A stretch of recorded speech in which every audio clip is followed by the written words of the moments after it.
Hi, my name's Mark O'Leary, and welcome again to this edition of Arrow Insights. And today it's my pleasure to introduce Seaton Leggett to talk about a matter that's becoming increasingly topical in many, many ways. That's digital estate planning, which is a topic that is top of mind for many people. But what is it? Great question. Great question, Mark. It's something that's growing in importance every day as our lives move further and further into the digital world, or as the digital world kind of moves further into our lives. Digital estate planning, in a sense, is preparing our digital assets for passing on to the next generations, or to whoever it needs to be passed on to in a secure, safe, and proper manner. Can you give me examples of what digital assets are? Yes. You go away on a holiday, Mark, you take some photos. That is a digital asset, a video. But what about your usernames and passwords for your bank account, for your collection of photos, for your computer, for your social media accounts? Crypto assets or digital assets like cryptocurrencies, NFTs, of these sorts of things have become popular in recent years. So these types of assets are all digital assets. There can be all sorts of usernames and passwords will probably be the primary digital asset you'd be looking to pass on. Yeah, and how relevant is this within family succession or estate planning overall? Hugely. We think of estate planning traditionally as revolving around the finances, and rightly so. The financial estate planning aspects of estate planning are tremendously important. But how about the photo albums that you used to pass on, or have a box that you would pass on to your children or the next generations? Well, they don't really exist anymore, or they're existing less and less into the future. So how are you passing on the digital photo albums or digital video collections, or the access to family archives of any sort? That could be emails or social media accounts, or of course the digital assets, some of them being financial, like cryptocurrencies. How are they passing on to the next generation? Yeah. And so we deal with a multitude of clients here, family groups. Some are business owners. So we're talking about digital assets in the context of individual families.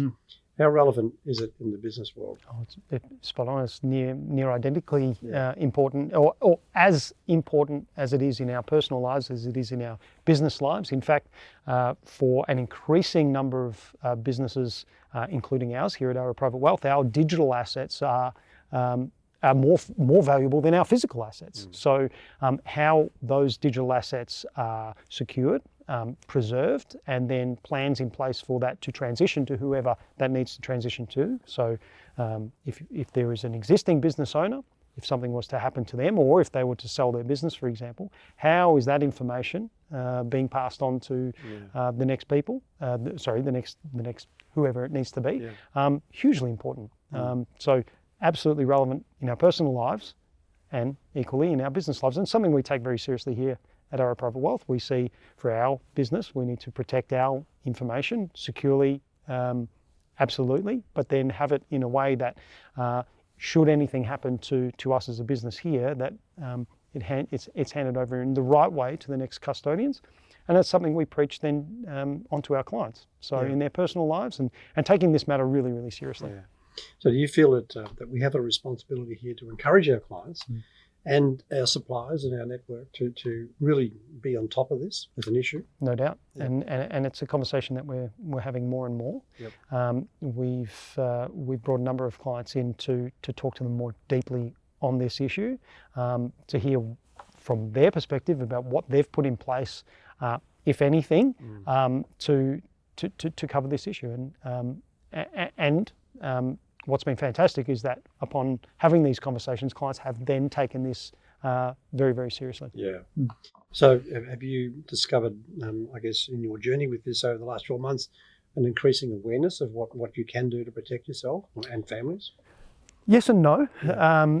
Certainly, as generations move through, the stereotype or the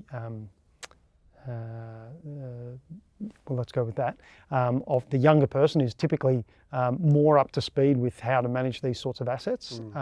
So there's perhaps more education required at the older end. But importantly, that's probably the end that needs this education and this to be addressed, because the transition of their digital assets is more likely to be nearer than or sooner rather than later. Yeah. Okay. Seaton, with your experience so far, what can clients do today to help themselves to really get started on this journey of protecting themselves and the next beneficiaries and the next generations? I think first thing to do would be to take stock of what your digital assets are. Get a pen and paper and write down what are your digital assets. Your photos, where are they stored? Your videos, where are they stored? Your usernames and passwords, where are they? What are they? Crypto assets, for example, put all of this information down, take stock of it, and then begin to protect it. I would say probably the most practical and perhaps the easiest thing to implement for the most value would be a password manager.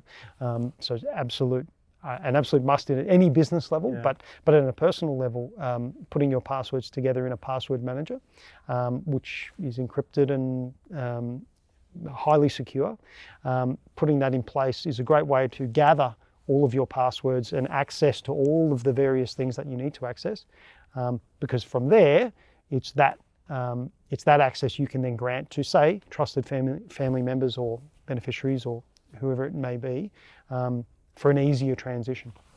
So this definitely flows into the traditional approach to family succession or estate planning, as a lot of people would know it to be, doesn't it? Because we as advisors, we're providing support and advice and direction in relation to wills and powers of attorney and overall estate planning, business and private. But this is another aspect that really has to be taken into consideration, you'd say. Oh, absolutely. And when you're having conversations around your wills, for example, well, is there something that you include in that process which is access to the digital assets? So is there, if it was something you're wishing to withhold until, let's say, a death situation, is there a password or access that's granted within that framework? Or is this something that you, and we've spoken about this previously, is that you pass over while you're living? Is this something you're sharing as your life moves on? Kind of you're structuring everything in place as you move through life. And I'll give an example of that.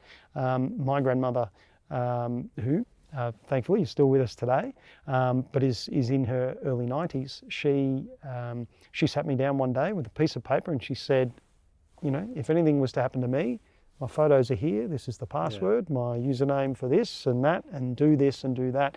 Now, it was just a set of instructions, but what she'd factored in was her digital life and her digital assets, and here it all was nicely laid out. So great thinking from her, but something that all of us, or the families of all of our families, could and should take serious consideration to. Well, that's very impressive. I mean, she's obviously seen it as being part of her responsibility to you guys and to the wider family. It's a very, very interesting and fascinating topic. Did you have anything that you wanted to say before we wind up? No, just perhaps stress that yes, it's a new thing. It's not something that's perhaps widely understood in the community, but something we should be taking more and more care and taking the conversation a lot more seriously than perhaps it has been in the past. So thank you, Seaton. That concludes that briefing. That was fascinating, particularly for me. Obviously, my generation, that was something that was never of consideration to us as we're moving through life. But it's certainly part of what we do today in supporting our clients. So that was fascinating, and more than happy to follow up on that at any time with any of our clients that might have some interest or concern in that area. Thank you.